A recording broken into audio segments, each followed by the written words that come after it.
I got a couple TVs going here. Let me mute them You're both. all right. You're all right. We got time. All I'd right. like to start this once people are on anyway, so give it a second. You know the deal. Good to see you didn't do anything with your hair. I'm still rocking. I can do this now. I'm done talking to JC, so I can Can let out that up a the little. Michigan. Got them both. I'm representing them both, man. Yeah, there you go. Got it. Got to after that win today. Oh heck yeah, heck yeah. All right, let's go ahead and do this thing. It is the Voice of College Football post-game show. Paul Van Wagner, Mike McDaniel talking all things Hokies, obviously letting you chime in what you think.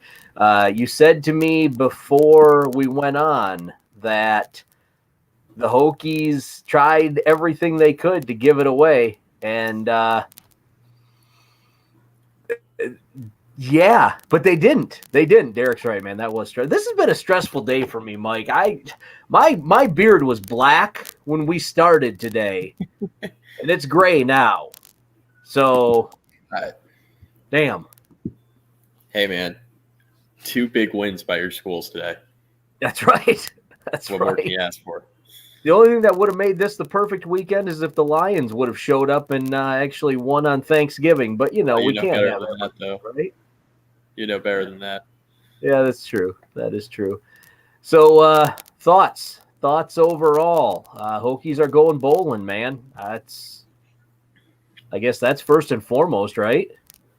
Yeah, it was hard to believe, honestly. The offense was really good, I thought, most of the game. The defense, horrible in the first half. Like, couldn't have been worse. And I thought they just did enough in the second half. They came up with some stops on third down, which they didn't in the first half. I didn't really understand the shuffling of the quarterbacks offensively between Burmeister and Blumrick. I mean, I thought they would do a little bit of that after last week, but Burmeister was playing so well that he was awesome today. Really, really good. I mean, just Yeah. a bunch of really good plays with his legs, a bunch of big time throws. I mean, he was really, really good, and didn't really understand the shuffling of the quarterbacks, but I think that was the game plan, and they were going to stick with it. And I understand having Blumrick in on short yard situations and stuff like that, because I think that's when he can absolutely be a weapon. But after taking Burmeister out of the game, putting Blumrick back in, after Burmeister just made a couple huge plays on a few different drives, didn't make a whole lot of sense to me. But Right. I mean, all in all, though, I mean, what are we going to complain about? You know what I mean? You beat your rival. It wasn't easy, but you find a way in the second half, and it wasn't perfect, but rivalry games never are. So to go out and play the way that they did, I thought was really impressive on the road. I think for me, the issue that I have with the Blumrick Burmeister thing is when you bring in Blumrick, yes, he gives you a little bit more, I guess, size and athleticism at the quarterback position, but he's not going to throw the ball. Right. So, Burmeister is much faster. I realize that he's smaller and you don't want him to get hurt, and I kind of get that, but I almost feel like you bring in Connor Blumrick and it's kind of like saying to whoever your opponent is, here's our hand, right? This is what we're going to play. We're not going to throw the ball, so now you just got to come out and try to stop the run. Luckily, UVA, man, I'll tell you what, you want to talk about a defense that can't stop the run. Woo! Google that. UVA pops up. That's the number one thing you'll find when you Google defenses that can't stop the run. Yeah, I mean, definitely can't stop the run.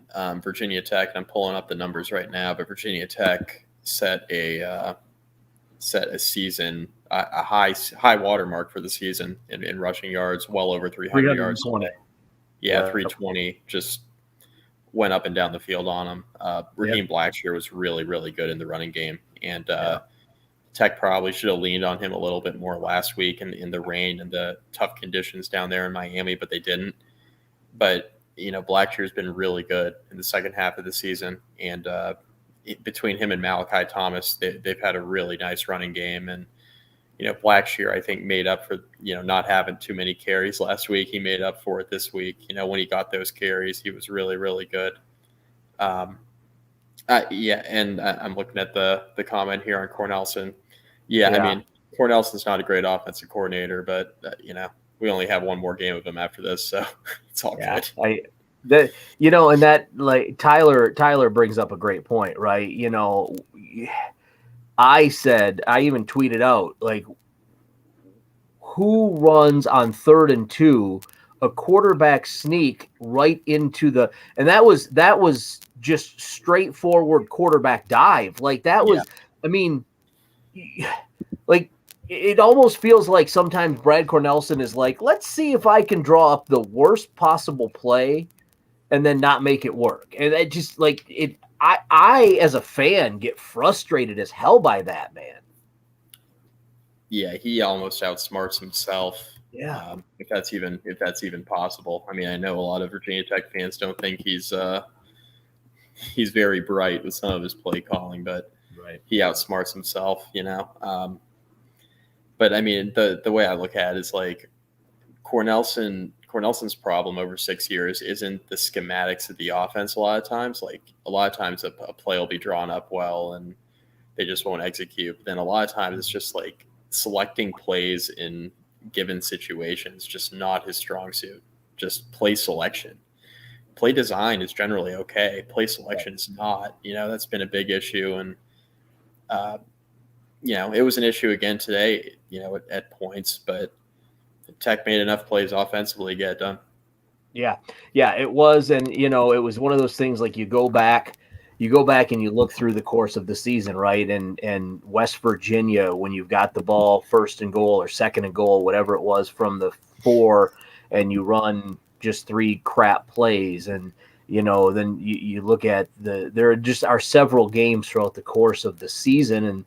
And it kind of culminates today with that play against Virginia. But yeah, I mean, again, we get one more Corn game and then we're done with this. Derek, to answer your question, I was very confused initially by the announcement of J.C. Price as the head coach of the Hokies. Then we sat down for his first press conference, and I would have run through a wall for that dude.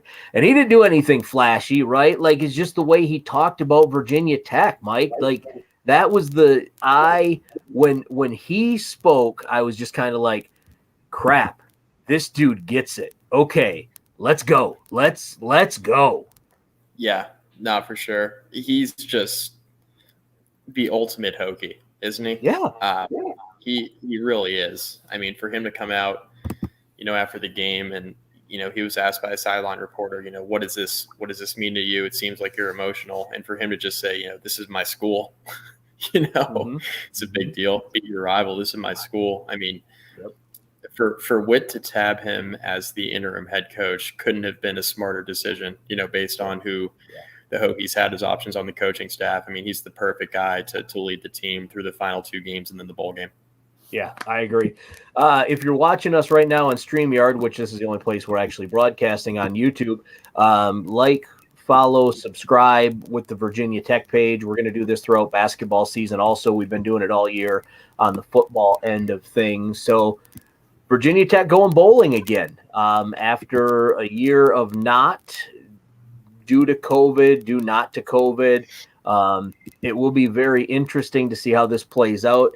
I think it's pretty safe to say we will not see Trey Turner in the bowl game, but he might be the only one that isn't injured, right? Mitchell probably not going to play also. But, Right. I mean, outside of Trey Turner, I can't think of anyone else that wouldn't play in this game. Yeah, I mean, we won't see Trey Turner. We didn't see him tonight outside of the play he made on special teams on the hands team on the onside kick. J.C. Price said, he was a healthy scratch. Essentially, after the Miami game, they didn't want to really get him beaten up, and he's got a bright future ahead of him. And J.C. Price said, "You're never going to choose the, winning any game over the health of a kid." So, I think he made the right decision there. They just want to make sure that Trey Turner's healthy and he's in the best position moving forward, as he's kind of here at the end of his career. Yeah, agreed. Agreed. But I don't see anybody else who wouldn't play in the bowl game, Paul. Just kind of off the top of my head, maybe Jermaine Waller. I know he didn't play today because of an ankle injury, and he's probably destined to move on and head to the NFL as well potentially. So that would be the only other guy I think in my mind who definitely wouldn't play in a bowl game. Anyone that knows me, Mike, knows that one of the things I hate to do is give love to the people that are on the other side. I am the perpetual homer when it comes to my teams, but I got to say the guts, the tenacity, the fortitude of Brennan Armstrong today throwing for 400 yards. That, you know what, that kid can suit up for me anytime. And I know that may not be popular with Hokie Nation, but damn, that kid is tough. He is one of my favorite college football players to watch. Yeah. I'm in the same boat as you. He's gutsy. He's obviously he's a great player. He's right. The only reason Virginia is anywhere close to where they're at, the only reason why they went 6-6 and they're even going to a bowl game is because of Brennan Armstrong. He is just a one-man show on offense. He's unbelievable.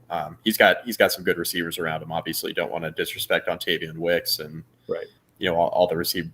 Billy Kemp had a really nice game tonight. Don't want to disrespect those guys, but Armstrong, without him, UVA is probably a 3 or 4 win team this year. Well, and you saw it today when he had to go out with the ankle injury, and then you saw it against Notre Dame, right? Like, that's not the same team when Brennan Armstrong isn't there. So, and I believe, correct me if I'm wrong, he's a senior this year, right? So this is it for Brennan Armstrong. This is likely it. I think he's got one more year of eligibility just due to that extra COVID year. Okay. So I think technically he's a redshirt junior. So he may come back. And I think Virginia will actually be in a better spot roster-wise next year. I know Bronco's going to catch a lot of crap for losing this game to Virginia Tech, and I understand it. And they got to make some changes on defense, but they got some players on offense. I think UVA will be fine if they figure it out on the other side of the ball. Yeah, that's fair. All right, we're not going to belabor this much longer. We're gonna get out of here, but we'll get one more Hokie House pregame show for a bowl game and one more postgame show for a bowl game. Thoughts on potential bowl locations? Are they kind of destined for the Pinstripe Bowl in New York City, or can they pick up something maybe in that second tier? Yeah, Pinstripe Bowl seems like the one. I was kind of thinking through in my head. Pinstripe seems probably pretty likely. Potentially the Sun Bowl. I know there's a bowl game at Fenway Park this year. I'm not sure the name of that, but I don't know if it's just the Fenway Bowl or what. But I know the ACC has a tie in there as well. So I think more than likely it'll be the Pinstripe. But I think a lot of that, there are a lot of ACC games tonight with bowl implications. So I think we'll know more about that, before the night ends. Real quick, Derek asked a good question, so we'll touch on this before we wrap this thing up. I don't believe – initially I thought that maybe tomorrow or Monday would be the press conference. I'm hearing, though, that it's potential that whoever Witt has chose will be playing in a conference championship game.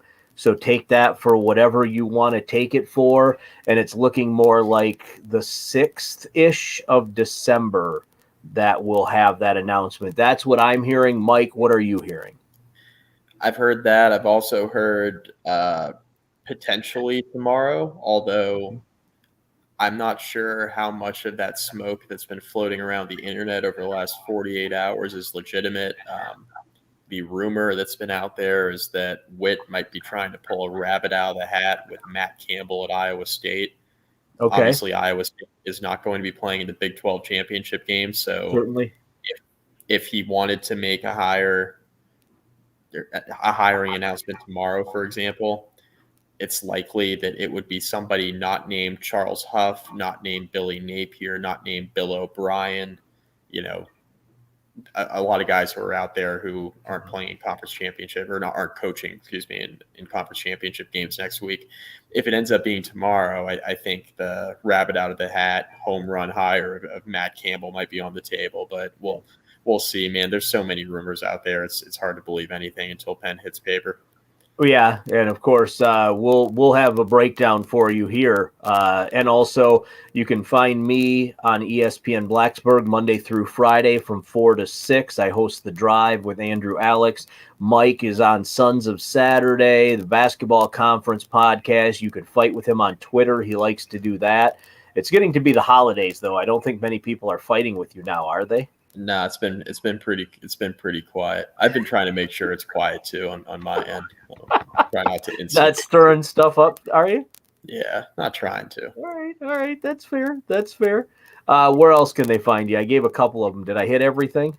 Hokie Hangover. I do that Hokie. podcast with Andrew and Ricky. So go check that out as well.